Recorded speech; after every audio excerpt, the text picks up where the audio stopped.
बिस्मिल्लाहिर्रहमानिर्रहीम। अस्सलाम वालेकुम। मैं हूं तस्वीर हुसैन और आप देख रहे हैं कार EFI इलेक्ट्रिशियन। दोस्तों, मेरी आज की वीडियो का टॉपिक है इंजन नॉक सेंसर। वीडियो में हम तफसील के साथ जानने की कोशिश करेंगे कि नॉक सेंसर क्या होता है, कैसे काम करता है, क्यों ये इतना अहम सेंसर है। सेंसर की बनावट, लोकेशन, फंक्शन और सेंसर की वजह से आने वाले मसलों के साथ साथ सेंसर की वायरिंग को भी डिस्कस करेंगे आज की इस वीडियो में। तो आइए वीडियो शुरू करते हैं। दोस्तों, नॉक सेंसर एक खास किस्म का वाइब्रेशन डिटेक्टर होता है जो कि इंजन में गैर मामूली कंपन या फिर नॉकिंग को मॉनिटर करता है। अगर इंजन में ईंधन के जलने का अमल ठीक तरीके से ना हो और प्री इग्निशन या डेटोनेशन हो तो इंजन में एक ख़ास किस्म की आवाज़ और वाइब्रेशन या झटका पैदा होता है जिसे नॉक कहा जाता है। नॉक सेंसर इस वाइब्रेशन को पकड़कर गाड़ी के ECU इंजन कंट्रोल यूनिट को सिग्नल भेजता है ताकि वो ECU इग्निशन टाइमिंग को एडजस्ट करे। नॉकिंग क्या होती है, पहले ये देख लेते हैं। दरअसल नॉकिंग उस वक्त होती है जब ईंधन के जलने का अमल सही वक्त पर ना हो और एक्सप्लोजन नॉर्मल कंबर्शन साइकिल से पहले या गलत वक्त पर हो।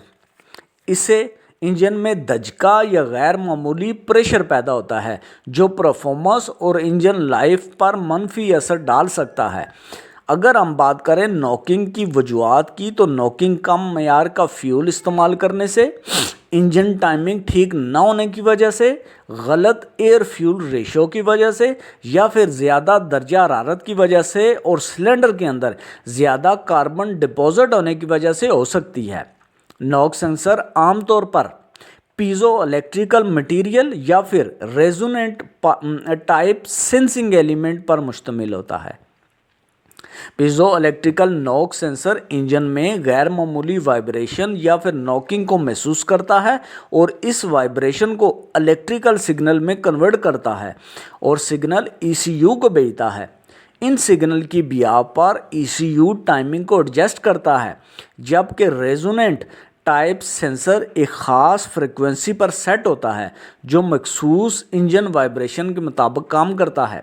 जब इन नॉकिंग की मखसूस फ्रिक्वेंसी पकड़ता है तो सिग्नल ECU को भेजता है ताकि ECU इग्निशन टाइमिंग को रेगुलेट करे।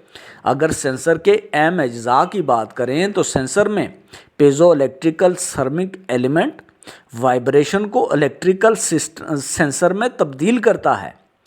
मेटल होजिंग सेंसर को ब्लॉक पर लगाने के लिए काम में आता है, जबकि इलेक्ट्रिकल कनेक्टर इस सिग्नल को ECU तक पहुंचाता है, जबकि शील्डिंग जो होती है वो सेंसर को बैरूनी मुदाखलत को कम करने में मदद देती है।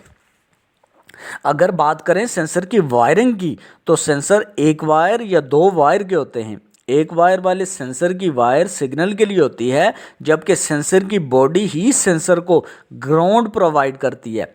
जबकि दो वायर वाले सेंसर में एक वायर ग्राउंड के लिए जबकि दूसरी वायर में सिग्नल ECU को जाते हैं। अगर सेंसर ख़राब होगा तो गाड़ी में कुछ सिम्टम्स ज़ाहिर होंगे, मसलन इंजन लाइट का ऑन हो जाना, इंजन की ताकत में कमी आना, फ्यूल एवरेज का कम हो जाना, इंजन के अंदर नॉकिंग की आवाज़ वगैरह आना। और DTC कोड की बात करें तो P0325, P0325, P0326, 327, P0328 हो सकते हैं। सेंसर को आप मल्टीमीटर, स्कैनर या फिर पर्सनल ऑब्जर्वेशन के ज़रिए चेक कर सकते हैं। तो जी दोस्तों, ये थी कुछ मालूमात नॉक सेंसर के वाले से जिसे आपके साथ शेयर किया गया है। ऐसी मालूमात वीडियो के लिए हमारे साथ रहें। फ़िलहाल इस वीडियो में अल्लाह हाफ़िज़।